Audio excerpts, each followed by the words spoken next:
दोस्तों नमस्कार। 23 नवंबर का दिन, रात्रि के 9 बज चुके हैं और आप सबको हमारा प्यार भरा नमस्कार और आपका स्वागत भी कार्यक्रम में जुड़ने पर।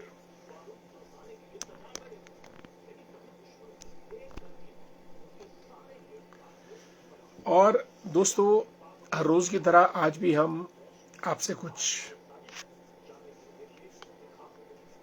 किन्हीं विषयों पे आपसे बातचीत होगी और आज हम इस्लामिक टेररिज्म के बारे में बात करेंगे और इस्लामिक एक्सपेंशनिस्ट जो स्ट्रैटेजी है द वर्ल्ड ओवर, थोड़ा उसके बारे में हम बातचीत करेंगे। और दोस्तों, दुनिया में 3-4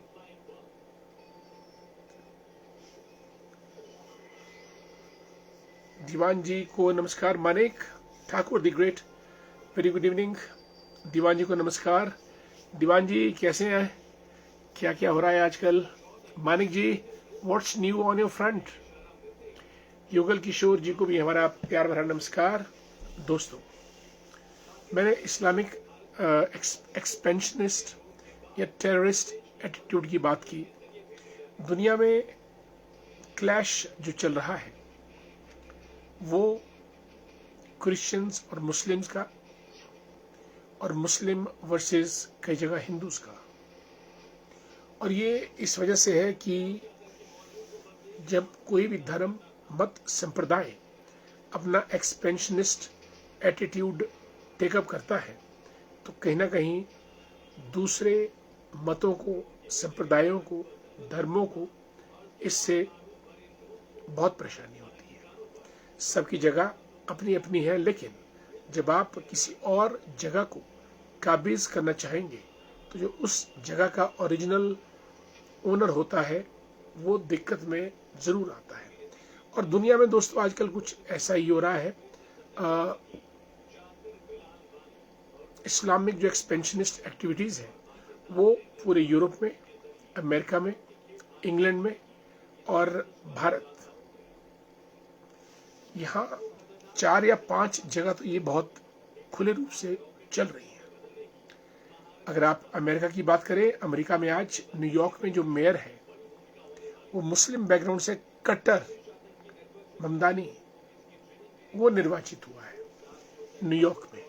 और दोस्तों, न्यूयॉर्क दुनिया का सबसे एक्टिव, पॉपुलर और क्राउडेड शहर है न्यूयॉर्क। न्यूयॉर्क मेरे ख्याल सब शहरों में सबसे बेहतरीन।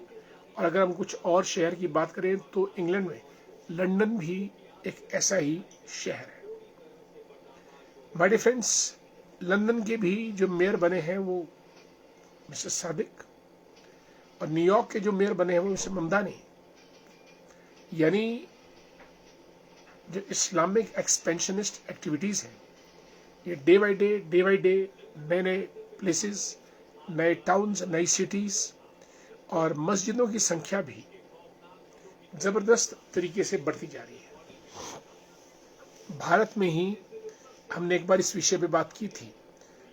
हर साल हजारों में मस्जिदों को बनाने में इजाफा होता है। और ये जो मस्जिदें दोस्तों आजकल ये एक हाइडआउट बन चुकी हैं मुस्लिम टेररिज्म का।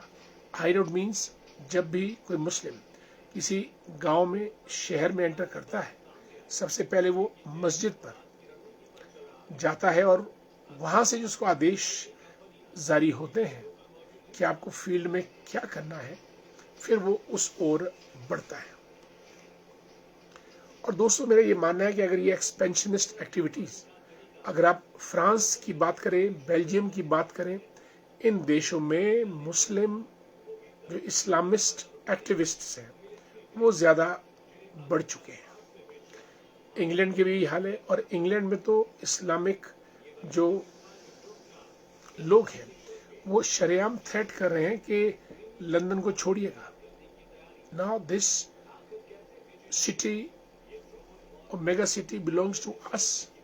यानी जो वहाँ रेफ्यूजीज और इंट्रूडर्स और दूसरे जो धर्म और संप्रदाय के लोग घुस चुके हैं, वो अब थ्रेट कर रहे हैं जो ओरिजिनल बाशिंदे हैं। न्यूयॉर्क में ममदानी वहाँ के मेयर बने और वहाँ पे भी उन्होंने आंदोलन किया लोगों ने कि अब यहाँ की जो लैंग्वेज है ऑफिशियल, वो इंग्लिश ना होकर अरेबिक होनी चाहिए। और दोस्तों, ये उन्माद बढ़ता ही जा रहा है, बढ़ता ही जा रहा है। अमेरिका में भी इस्लामिक एक्सपेंशनिस्ट, इंग्लैंड में इस्लामिक एक्सपेंशनिस्ट, पूरा यूरोप, बेल्जियम, फ्रांस, स्पेन और अफ्रीका में तो मुस्लिम्स की एक अच्छी जमात है। भारत में एशिया में, साउथ ईस्ट एशिया में भी और भारत में भी तकरीबन हर गांव, हर शहर तक और कई राज्यों में तो अब मुस्लिम जो है वो बहुल संख्या में आ चुके हैं। दोस्तों, इसका एक साफ कारण है कि इस्लामिस्ट जो एक फिलॉसफी है, उस फिलॉसफी में टू एक्सपैंड, अपने धर्म को एक्सपेंड कीजिएगा, अपने लोगों को एक्सपेंड कीजिएगा, जमीन पे कब्जा कीजिएगा, मस्जिद का निर्माण कीजिएगा और जो स्थानीय लोग हैं उनको टेरराइज करके रखिएगा। और तो और दोस्तों, भारत में ही प्रयागराज में भी कुंभ का आयोजन किया गया था, जिसका पहले का नाम इलाहाबाद था, अब प्रयागराज। मेरी जानकारी के मुताबिक दोस्तों, वो दिन दूर नहीं जब प्रयागराज में हिंदू अल्पसंख्यक बन जाएंगे और मुस्लिम बहुसंख्यक बन जाएंगे। और एक बड़े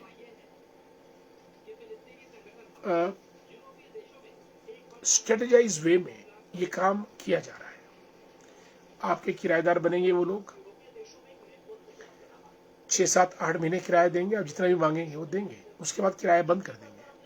आप परेशान हो जाएंगे, आप कोर्ट में जाएंगे, वो नहीं छोड़ेंगे, कोर्ट से न्याय नहीं मिलेगा, अंततः आप उस मकान को उन्हीं को बेच देते हैं और खुद कहीं और जाकर सेटल हो जाते हैं। This is what's happening in Prayagraj. और एक दिन ऐसा आएगा कि प्रयागराज से हिंदू भागकर कहीं और सेटल होंगे, क्योंकि हिंदू वास्तव में शांति प्रिय और अहिंसक बिरादरी के लोग हैं। We never want violence and we are peace seekers, peace preachers. शांति, अहिंसा के हम एम्बेसडर्स हैं, राजदूत हैं। लेकिन साथियों, अगर ये काम इसी तरीके से बढ़ता रहा तो वो दिन दूर नहीं, चाहे वो आज से 30 साल बाद हो, 50 साल के बाद हो, अगर ये ट्रेंड ऐसा ही चलता रहा, डेमोग्राफिक इम्बैलेंस ऐसे ही बढ़ता रहा, और वर्ल्ड लेवल पे बहुत हैरानी की बात है कि न्यूयॉर्क का मेयर कट्टर मुस्लिम ममदानी और लंदन का मेयर भी सादिक खान कट्टर मुस्लिम, लोग जाएंगे कहाँ? और इनका तो एक इंटरनेशनल डिजाइन है, 50 से ऊपर मुस्लिम कंट्रीज वर्ल्ड में है, बढ़ाई जाए, कस्बे पे कब्जा, गांव पे कब्जा, शहर पे कब्जा। साथियों, इस दुनिया को दो चीजों से बड़ा जबरदस्त खतरा निकट भविष्य में होगा। एक तो आर्टिफिशियल इंटेलिजेंस और दूसरा मुस्लिम एक्सपेंशनिस्ट पॉलिसीज। आर्टिफिशियल इंटेलिजेंस की एक्सपेंशन को तो हम रोक नहीं सकते, वहां तो हमको एडजस्टमेंट करना ही पड़ेगा, लेकिन जो मुस्लिम डिजाइन्स हैं उनको रोकना हम सबका काम है, एजेंडा होना चाहिए। अन्यथा हम लोग सब गुम और गायब भी हो सकते हैं 40-50 साल के बाद।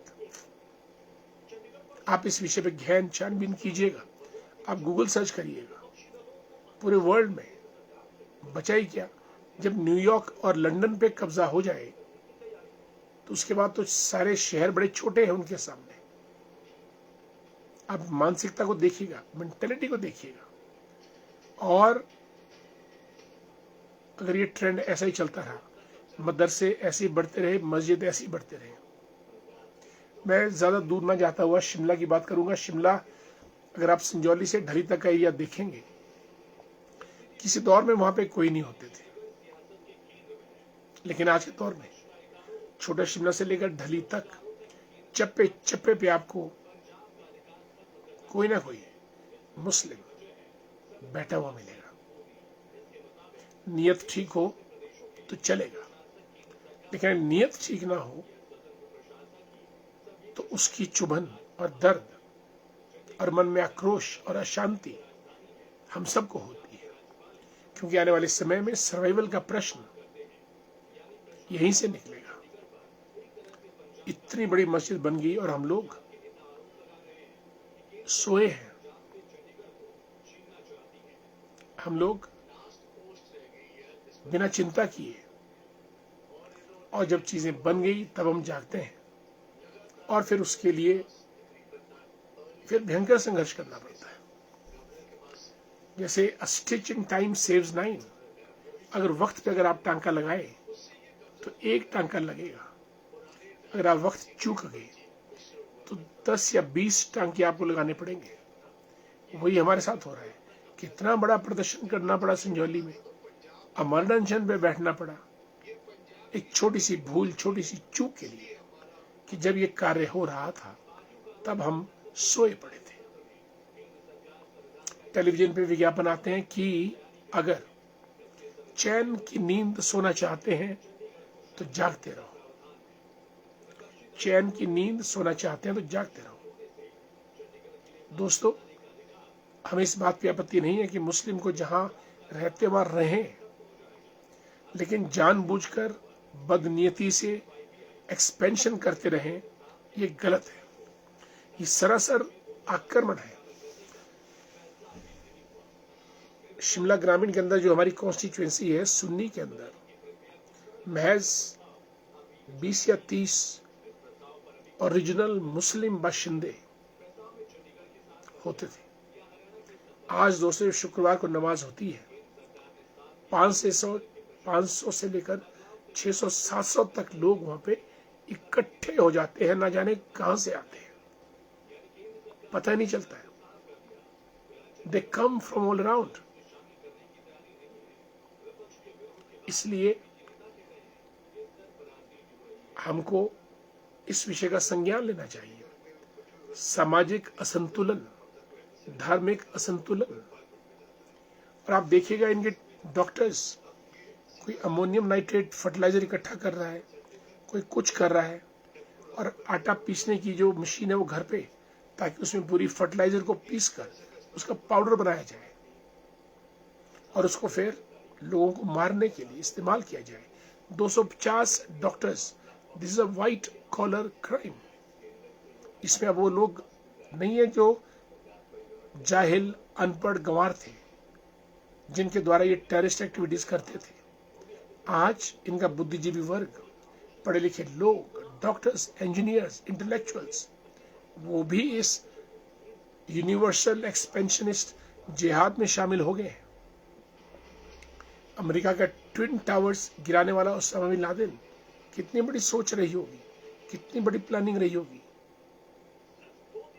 दोस्तों, इसलिए हमको अपना परिवार, अपना समाज, अपना धर्म, अपनी संस्कृति, अपना संस्कार, अपनी चेतना को सुदृढ़ करते हुए अपने पड़ोस में, पर्यावरण में इस बात का ध्यान रखना लाजमी है, कौन आया, कौन गया, क्यों आया, क्यों गया, और तुरंत गवर्नमेंट को रिपोर्ट करे। और अगर गवर्नमेंट एक्शन नहीं लेती है तो तुरंत दुनिया भर की हमारी सामाजिक संस्थाएं हैं, आप उनको रिपोर्ट कीजिएगा कहाँ गलत हो रहा है। अन्यथा आने वाले समय में, मैं कल की बात नहीं करता हूं, परसों की बात नहीं करता हूं, अगले 30 वर्ष या 50 वर्षों में जो हम आज जिक्र कर रहे हैं, वो चीज संभव हो जाएगी अगर हम सोए रहें। फैसला आपका है। और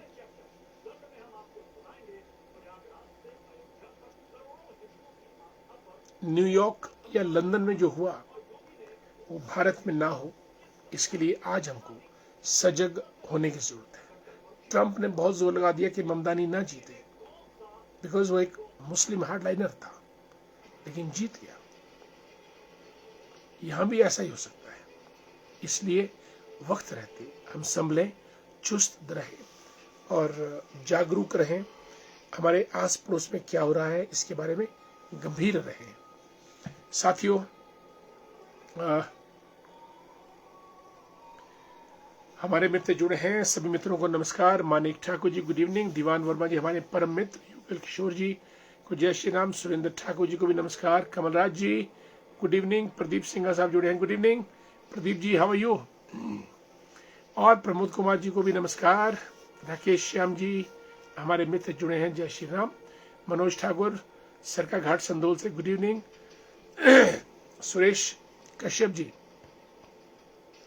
हमारे मित्र को जय श्री राम, नंदलाल भंडारी जी गुड इवनिंग, आदरणीय पुष्पराज शर्मा जी मंडी से जुड़े हैं, good evening, Bobby Verma the great नमस्कार, बॉबी हाउ यू, और परमार सिंह वर्मा जी को भी हरिओम जय श्री राम। आदरणीय पुष्पराज शर्मा जी बहुत अच्छी जानकारी दी है आपने, बिल्कुल धन्यवाद बहुत बहुत आपका हौसला अफसाई के लिए।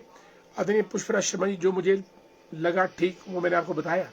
बड़ा छोटी सी बात है कि जब न्यूयॉर्क और लंदन के मेयर इस्लामिक कट्टरवाद के लोग बन सकते हैं, तो बाकी शहरों की क्या मजाल कि वो प्रतिरोध कर सके। करना पड़ेगा, अन्यथा हम लोग ही निगल दिए जाएंगे। ये वक्त की पुकार है और क्लेरियन कॉल है और खतरे की घंटी है, और इसके लिए हमको सजग रहना पड़ेगा। प्रवीण कंवर साहब जय श्री राम, कैसे हैं आप? आपका स्वागत बहुत बहुत। आदरणीय पुष्पराज शर्मा जी, आने वाले समय के लिए बड़ी चेतावनी है, संभलने की जरूरत है। बिल्कुल सही कह रहे हैं आप, और संभलने की जरूरत क्या, संजौली में 5 मंजिला आपकी मस्जिद बन गई और किसी को पता तक नहीं चला, जाके तब जब 5वीं मंजिल पड़ रही थी। फिर कोर्ट गए, एमसी गए, कहाँ नहीं गए, अमर निशन बैठे, विरोध जुलूस निकाला। इसलिए मैं कहता हूँ, अ स्टिच इन टाइम सेव्स 9।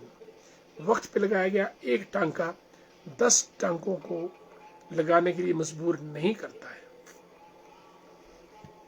आदरणीय भूपना वर्मा जी, हिंदुओं को एकजुट होने की आवश्यकता है, बिल्कुल। और एकजुट कैसे होता है आदमी?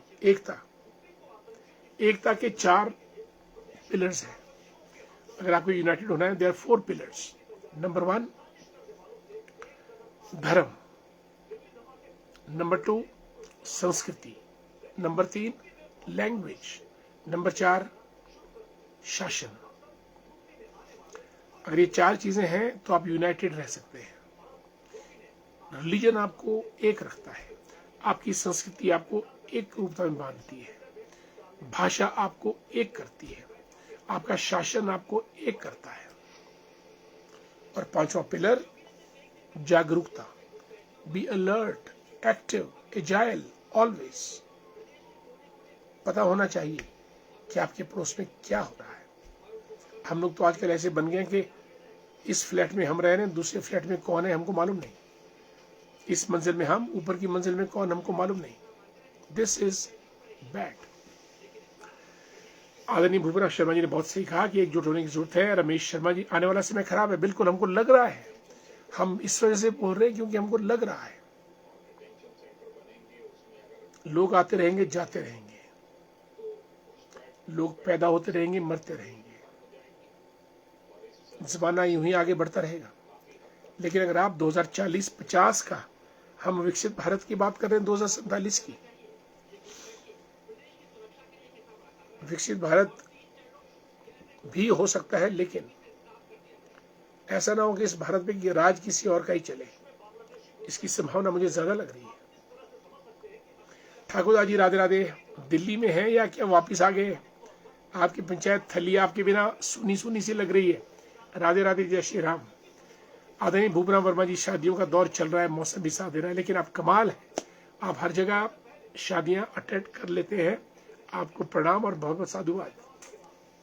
जहाँ देखो आप ही, आप बिलासपुर, मंडी, अपने प्लम के बगीचे में, शिमला के अपने वार्ड में, जो आपका सुमटी क्लीनी एरिया या BCS में पड़ता है, आपकी क्या बात है। राजेंद्र सिंह वर्मा जी को नमस्कार, कैसे हैं राजेंद्र जी, गुड इवनिंग, स्वागत आपका। और हमारे मित्र सतीश शर्मा जी, ज्ञान का महासागर डॉक्टर प्रमोद शर्मा जी को आज की जय श्री राम।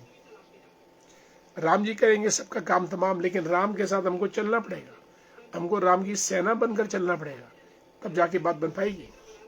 प्रवीण कंवर जी हमारे मित्र आज नोखी टाली के मेले में मिलेनी में आया था, उसके बाद मैं 2 बजे से लेकर शाम 5 बजे तक जुबलट्टी में नोखी डाली के मेले में रहा। प्रवीण जी, मुस्लिम को हिमाचल नहीं रखना चाहिए, इनकी वो एक ही सोच है डॉक्टर साहब, हिंदू को खत्म या तरफना, हमको इनका पूरा MR। सही कह रहे हैं आप, बिल्कुल आदरणीय पुष्पराज जी, ये बात बिल्कुल 100% सही है, हम सबको इस बारे में जागरूक होना पड़ेगा। Vasu the great, good evening. Surendra जिस्टूरी, वाह, कैसे हैं सुरेंद्र जी, आप ठीक ठाक हैं, स्वागत है आपका कार्यक्रम में, गुड टू सी यू। हमारे बहुत पुराने मित्र हैं और हमारे मित्रों के मित्र हैं। ठाकुरदास जी, थली में हूँ, वापस आ गया, बहुत बढ़िया। आपने दिल्ली में भी हमको दर्शन करवाए सुबह 5 बजे के, बहुत बहुत साधुवाद, और आपका ट्रिप अच्छा रहा। मुलाकात करेंगे तो फिर आगे की बात करेंगे। हरीश चंद्र जी को गुड इवनिंग, नमस्कार।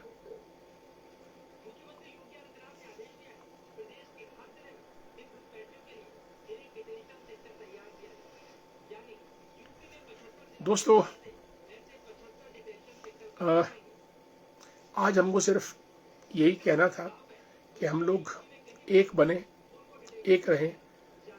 सिर्फ एक रहना काफी नहीं है, हमारी एकता को छिन्न भिन्न कौन कर रहा है, हमारी एकता को कौन तोड़ रहा है, यानी यह हमारी एकता पर कौन प्रहार कर रहा है, या हमारी एकता में कौन फूट डालना चाहता है, हमको इसका भी संज्ञान लेना पड़ेगा। जब हम इस बात का संज्ञान लेंगे, चौकस रहेंगे, देश की बात तो देश के पास, कम से कम हम हिमाचल को ही सुरक्षित रख पाए, यही अपने आप में हमारा एक बहुत बड़ा कर्तव्य या कार्य या एजेंडा हो सकता है। आज की बात आपके सामने दोस्तों मैं यही कहना चाहूंगा कि आइए हम सब एक रहें, और कौन हमारी एकता को छिन्न भिन्न कर रहा है उसके खिलाफ भी हम एकजुट रहें और उसको चिन्हित करें। साथियों, आप लोग जुड़े, वक्त हो चला है कार्यक्रम समाप्त करने का। आज की बात आपके साथ यहीं समाप्त करते हैं, कल आपसे फिर और मुलाकात करेंगे। सुरेंद्र सिंह जी भी जुड़े हैं हमारे साथ, नमस्कार। सभी दोस्तों को मेरा प्रणाम, नमस्कार। आप लोग जुड़े, बहुत बहुत धन्यवाद, नमस्कार, जय श्री राम।